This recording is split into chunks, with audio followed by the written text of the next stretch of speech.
며느리에게 처음으로 등을 돌린 날, 그 말은 잊혀지지 않습니다.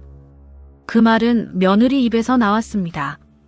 하지만 더 아팠던 건 그 말을 듣고도 아무것도 하지 않던 아들의 침묵이었습니다. 파트 1. 그 말은 농담이 아니었습니다. 김말순, 72살입니다. 평생을 전업주부로 살았습니다.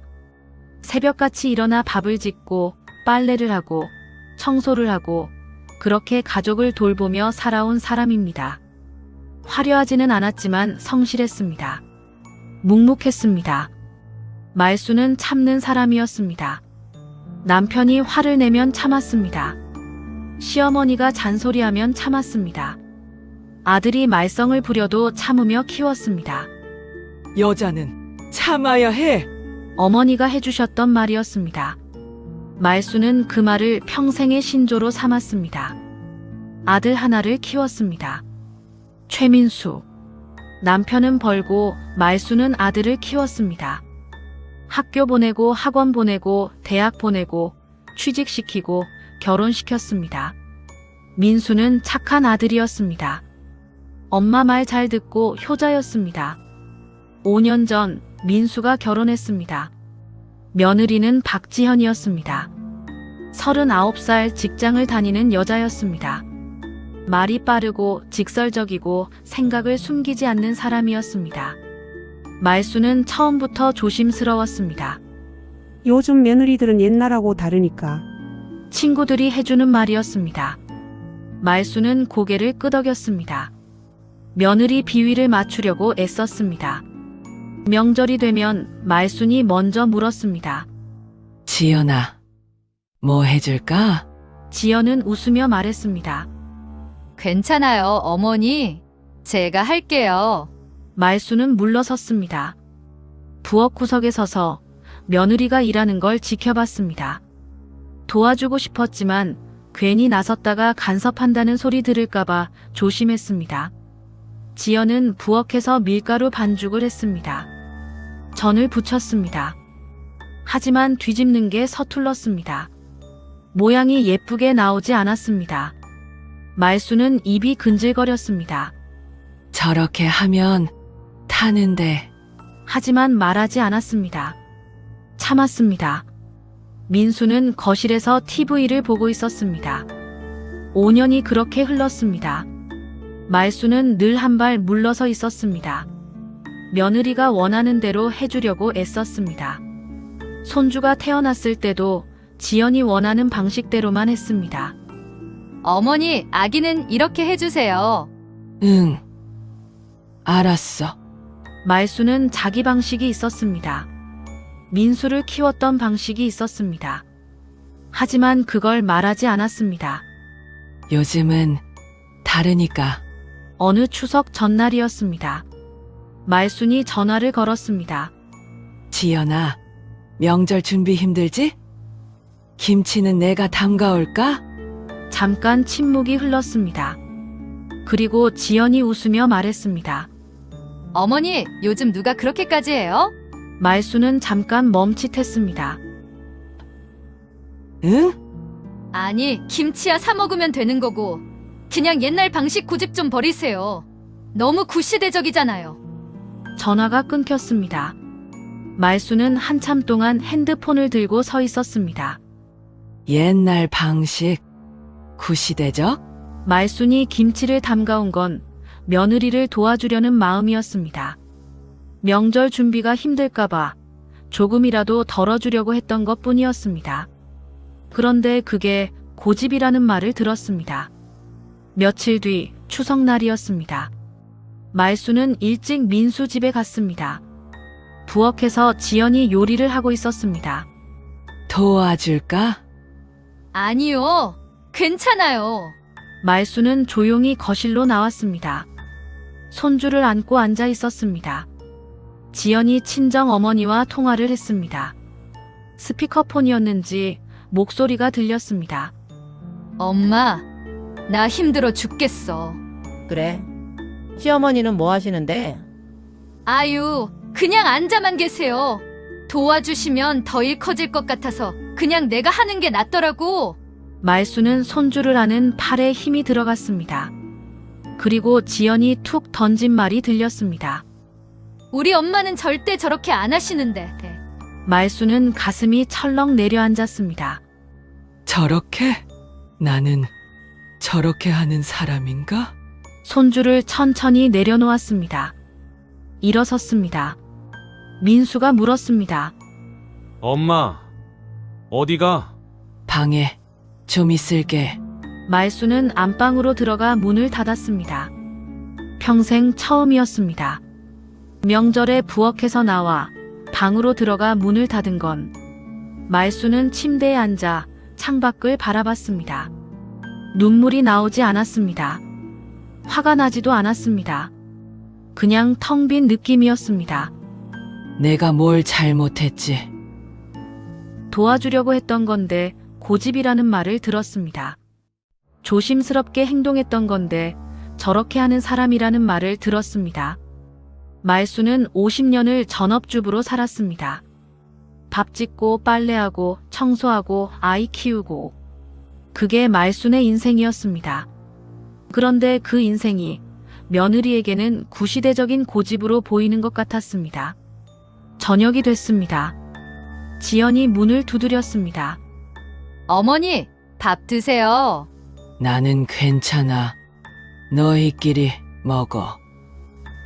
네. 발소리가 멀어졌습니다. 말수는 문 너머로 들리는 소리에 귀를 기울였습니다. 민수와 지연이 밥을 먹는 소리가 들렸습니다. 손주가 웃는 소리가 들렸습니다. 하지만 아무도 다시 문을 두드리지 않았습니다. 민수는 아무 말도 하지 않았습니다. 말수는 그날 밤 잠을 못 잤습니다. 며느리의 말이 귓속에서 맴돌았습니다. 하지만 더 아팠던 건 아들이 아무 말도 하지 않았다는 사실이었습니다. 며칠 뒤 말수는 이웃 친구를 만났습니다. 요즘 어떻게 지내? 말수는 한참을 망설이다가 말했습니다. 나만 이런 건 아니지? 무슨 소리야? 며느리가 참 어려워. 친구가 한숨을 쉬었습니다. 다들 그래. 옆집 이순자도 며느리 때문에 병원 다닌다더라. 말수는 고개를 끄덕였습니다. 그날 이후 말수는 민수 집에 자주 가지 않았습니다. 전화도 줄였습니다. 며느리에게 처음으로 등을 돌린 것이었습니다. 파트 2. 아들 앞에서 무너졌습니다. 이순자. 70살입니다. 직설적인 사람입니다. 할 말은 하는 성격이었습니다. 젊었을 때부터 그랬습니다. 시어머니한테도 참지 않았고 남편한테도 할 말은 했습니다. 나는 내 생각을 숨기지 않아. 그게 순자의 신념이었습니다. 순자는 말순과 친구였습니다.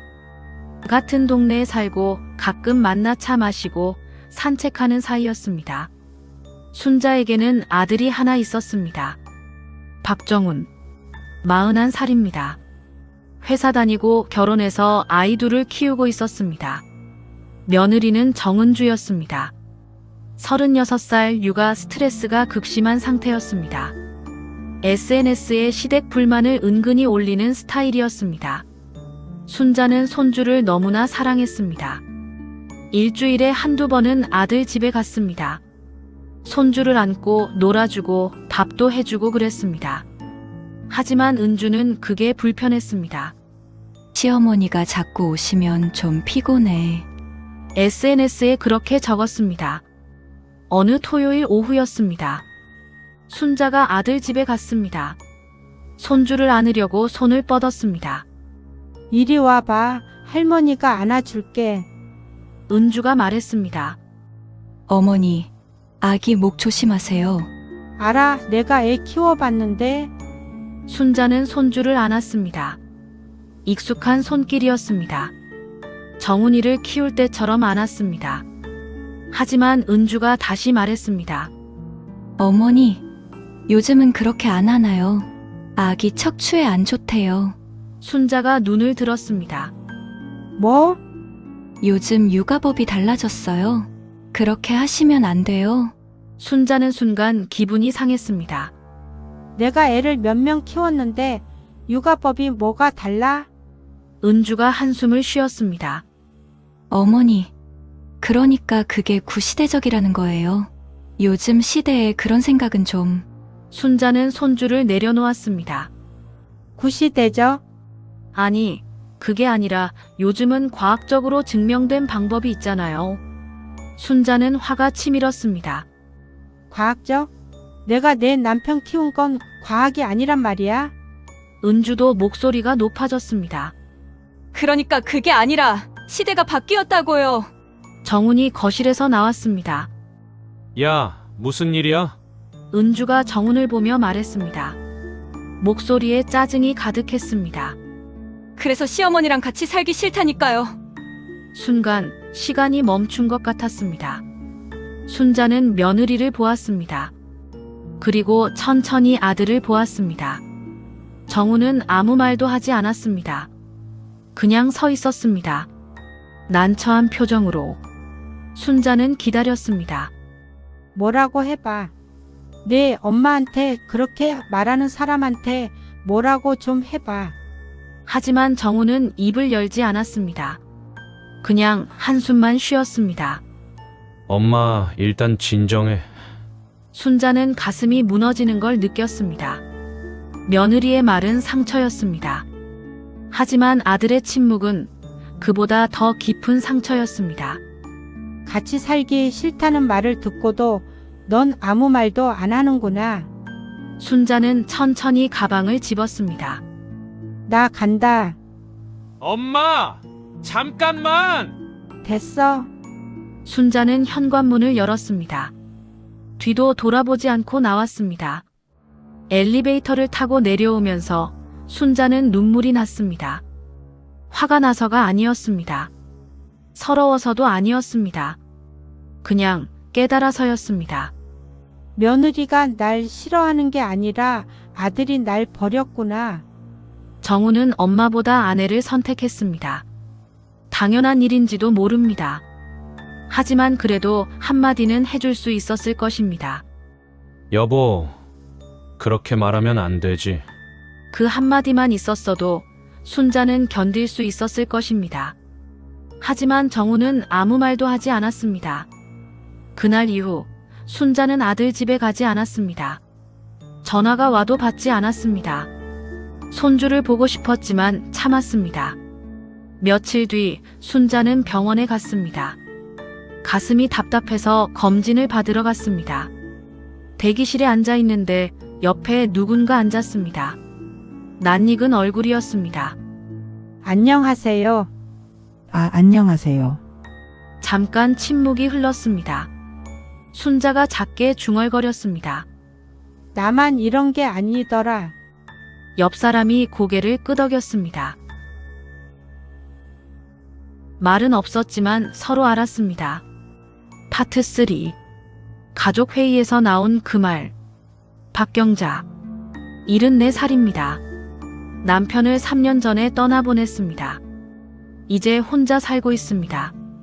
아들 부부와는 적당한 거리를 유지하려고 애쓰는 사람이었습니다. 경자는 온화한 사람이었습니다. 화를 내는 일이 거의 없었습니다. 체면을 중시했고 남 앞에서 창피한 모습 보이는 걸 싫어했습니다. 아들은 오세훈이었습니다. 48살 회사 임원이었습니다. 바쁜 사람이었습니다. 엄마를 사랑하지만 시간이 없었습니다. 며느리는 서미정이었습니다. 45살 똑똑하고 현실적인 사람이었습니다. 말투는 공손했지만 내용은 날카로웠습니다. 특히 돈 문제, 재산 문제에 민감했습니다. 경자는 혼자 사는 집이 있었습니다. 남편과 평생 살던 집이었습니다. 어느 일요일이었습니다. 세훈이 전화를 걸었습니다. 엄마, 이번 주말에 우리 집에서 가족 회의 좀 하자. 가족회의? 무슨? 엄마, 집 얘기 좀 하려고. 경자는 가슴이 철렁했습니다. 내 집이 왜? 아니, 그냥 얘기 좀 하자. 토요일에 와. 토요일이 됐습니다. 경자는 아들 집에 갔습니다. 거실 소파에 세 사람이 앉았습니다. 세훈이 입을 열었습니다. 엄마, 요즘 혼자 사시는 거 힘들지? 아니, 괜찮아. 미정이 끼어들었습니다. 어머니, 솔직히 말씀드릴게요. 목소리는 부드러웠지만 표정은 진지했습니다. 혼자 사시는 게 걱정돼요. 넘어지시거나 아프시면 어떻게 하시려고요? 괜찮아. 나 아직 건강해. 세훈이 말했습니다. 엄마, 그리고 집도 너무 오래됐잖아. 관리비도 많이 나가고. 경자는 뭔가 이상한 느낌이 들었습니다. 그래서 미정이 천천히 말했습니다. 어머니, 솔직히 말씀드리면 잠깐 멈췄다가 이어 말했습니다. 혼자 사시는 게 더 효율적이잖아요. 경자는 귀를 의심했습니다. 뭐라고? 아니, 그게 어머니 집을 정리하시고 작은 원룸으로 옮기시는 게 어떨까 해서요. 그게 경제적으로도 효율적이고 관리도 쉽고. 경자는 손이 떨렸습니다. 효율적? 세훈이 거들었습니다. 엄마, 그게 아니라 우리가 관리해드리기도 편하고 엄마도 작은 집이 더 편하잖아. 경자는 천천히 두 사람을 번갈아 봤습니다. 그리고 깨달았습니다. 내가 짐이구나. 30평 아파트에 혼자 사는 노인은 비효율적이구나. 경자는 그 집에서 남편과 40년을 살았습니다. 아들을 키웠습니다. 웃고 울고 싸우고 화해하고 모든 기억이 그 집에 있었습니다. 그런데 그게 효율의 문제가 됐습니다. 경자는 조용히 일어났습니다. 그래, 내가 불편했구나. 엄마, 그게 아니라 괜찮아. 알았어. 경자는 가방을 들었습니다. 생각해볼게. 엄마, 나 먼저 갈게. 경자는 현관문을 나섰습니다. 엘리베이터를 타고 내려왔습니다. 로비를 지나 밖으로 나오는데 누군가와 마주쳤습니다. 김말순이었습니다. 두 사람은 서로를 봤습니다. 말은 없었습니다. 하지만 눈빛만으로 알았습니다. 서로 비슷한 아픔을 겪고 있다는 걸. 경자는 고개를 끄덕였습니다. 말순도 고개를 끄덕였습니다. 그리고 각자의 길을 갔습니다. 파트 4. 그날 며느리보다 아들이 더 미웠습니다. 다시 김말순입니다. 며느리에게 처음으로 등을 돌렸던 그 사람입니다. 그로부터 석 달이 지났습니다. 말순은 민수 집에 가지 않았습니다. 전화도 거의 하지 않았습니다. 손주가 보고 싶었지만 참았습니다. 민수는 가끔 전화를 걸었습니다. 엄마, 왜 안 와? 바빠서. 손주도 보고 싶다는데. 다음에 갈게. 하지만 다음은 오지 않았습니다. 어느 화요일 밤이었습니다. 말수는 집에서 설거지를 하다가 갑자기 가슴이 답답했습니다. 숨이 막히는 것 같았습니다. 손에서 그릇이 떨어졌습니다. 깨지는 소리가 났습니다. 말수는 바닥에 주저앉았습니다. 의식이 흐려졌습니다. 정신을 차렸을 때는 병원이었습니다. 하얀 천장이 보였습니다. 링거가 팔에 꽂혀 있었습니다. 옆에 민수가 앉아 있었습니다. 엄마, 인수야. 괜찮아? 깜짝 놀랐잖아. 말수는 천천히 고개를 돌려 아들을 봤습니다. 지연이는? 민수는 잠깐 멈칫했습니다. 아, 지연이는 애 봐야 돼서. 말수는 고개를 끄덕였습니다. 예상했습니다. 며느리는 오지 않을 거라고. 이틀 동안 입원했습니다. 민수는 하루에 한 번씩 들렀습니다. 30분 정도 있다가 갔습니다. 지연은 한 번도 오지 않았습니다. 퇴원하는 날이었습니다. 민수가 짐을 챙기면서 말했습니다. 엄마, 요즘 우리 좀 자주 보자. 왜 이렇게 안 와? 말수는 민수를 똑바로 봤습니다. 인수야. 응? 나 지연이한테 미안한 게 뭐야? 민수는 당황했습니다. 갑자기 그게 무슨 소리야? 추석 때 그 일 기억나? 민수는 눈을 피했습니다. 그게 언제 일인데? 기억나냐고. 민수가 한숨을 쉬었습니다. 엄마, 괜히 일 키우지 말고 그냥 넘어가. 말수는 가슴이 철렁 내려앉았습니다. 뭐라고? 아니, 그게 지연이도 스트레스 받고 그러니까 엄마가 좀 이해해줘. 말수는 민수를 한참 동안 바라봤습니다. 나는 응? 나는 이해 안 받아도 돼. 민수는 아무 말도 하지 못했습니다. 말수는 천천히 입을 열었습니다. 민수야, 지연이가 한 말 나한테 정말 아팠어. 엄마, 하지만 더 아픈 건 말이야. 말순의 목소리가 떨렸습니다. 그 말을 듣고도 넌 아무것도 안 했다는 거야. 민수는 고개를 숙였습니다. 엄마, 나도 힘들어. 중간에서. 너만 힘들어? 말순의 목소리에 힘이 들어갔습니다. 나는 안 힘들 것 같아. 민수는 대답하지 못했습니다. 말수는 침대에서 천천히 일어났습니다. 민수야, 나는 내 엄마야. 알아. 내가 태어났을 때부터 내 인생은 너였어. 내가 밥 먹고 학교 가고 대학 가고 결혼하는 것만 생각하며 살았어. 말순의 눈에 눈물이 고였습니다. 그런데 지금은 나는 짐이 됐구나. 엄마, 그게 아니라. 아니야. 맞아. 말수는 가방을 집었습니다. 나는 이제 구시대적인 사람이고 고집 센 사람이고 며느리 스트레스 주는 사람이야. 엄마, 말수는 병실 문을 열었습니다. 민수야, 마지막으로 한 가지만 물어볼게. 응. 그날 지연이가 우리 엄마는 절대 저렇게 안 한다고 말했을 때 말수는 민수를 똑바로 봤습니다. 너도 그렇게 생각했어? 민수는 입술을 깨물었습니다. 대답하지 못했습니다. 말수는 고개를 끄덕였습니다. 알았어. 그걸로 충분해. 말수는 복도를 걸어 나갔습니다. 민수가 뒤에서 불렀습니다. 엄마, 엄마. 하지만 말수는 돌아보지 않았습니다. 엘리베이터를 타고 내려왔습니다. 로비를 지나 밖으로 나왔습니다. 바람이 불었습니다. 차가운 겨울바람이었습니다.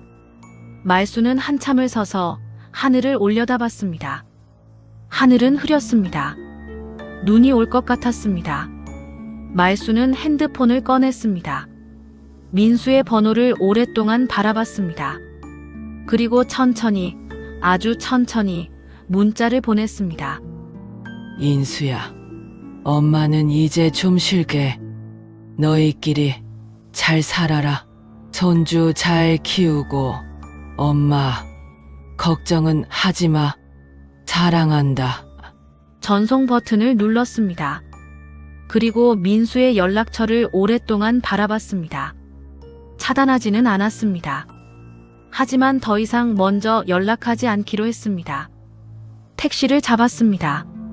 집으로 돌아가는 길이었습니다. 창밖으로 거리가 지나갔습니다. 사람들이 걸어가고 차들이 지나가고 가게들이 보였습니다. 말수는 창밖을 보면서 생각했습니다. 며느리의 말은 아직도 생생했습니다. 요즘 누가 그렇게까지 해요? 옛날 방식 좀 버리세요. 우리 엄마는 절대 저렇게 안 하세요. 그 말들이 귓속에서 맴돌았습니다. 하지만 더 또렷하게 기억나는 건 그때 아들의 얼굴이었습니다. 아무 말도 하지 않던 얼굴. 엄마를 보지 못하던 눈빛. 그냥 고개를 숙이고 있던 모습. 말수는 중얼거렸습니다. 며느리의 말은 아직도 기억난다. 목소리가 떨렸습니다. 하지만 그 말을 막지 않던 아들 얼굴은 눈물이 흘렀습니다. 평생 잊히지 않을 것 같다. 택시가 집 앞에 도착했습니다. 말수는 천천히 내렸습니다. 아파트를 올려다봤습니다. 72년을 살아온 인생이었습니다. 남편을 만나고 아들을 낳고 키우고 그렇게 살아온 시간들이었습니다. 행복한 날도 많았습니다. 힘든 날도 많았습니다. 하지만 언제나 가족이 있었습니다. 그런데 이제는 그 가족이 멀어진 것 같았습니다. 말수는 현관문을 열었습니다. 집은 조용했습니다. 너무 조용했습니다. 말수는 소파에 앉아 한참을 그렇게 있었습니다. 그리고 핸드폰을 봤습니다. 민수에게서 답장이 왔습니다. 엄마, 무슨 소리야? 전화해. 말수는 핸드폰을 내려놓았습니다. 전화하지 않았습니다. 창밖으로 눈이 내리기 시작했습니다. 하얗게 조용히. 말수는 창밖을 바라보며 혼잣말처럼 중얼거렸습니다. 나는 평생 참고 살았어. 며느리 한테도 참았고. 그런데 목소리가 잠겼습니다. 왜 아들은 나를 위해 한 번도 안 참아줬을까? 눈은 계속 내렸습니다. 세상을 하얗게 덮었습니다. 말수는 그 눈을 바라보며 오랫동안, 정말 오랫동안 앉아 있었습니다. 혼자. 그 말은 며느리 입에서 나왔습니다. 하지만 더 깊은 상처는 그 말을 듣고도 아무것도 하지 않던 아들의 침묵이었습니다.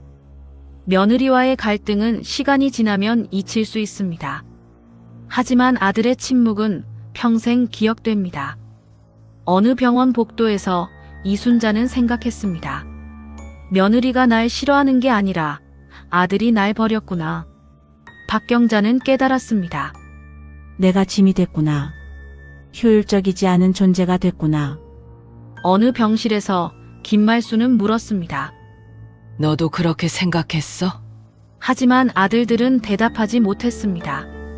며느리에게 처음으로 등을 돌린 날. 그날은 사실 며느리가 아니라 아들에게 등을 돌린 날이었을지도 모릅니다.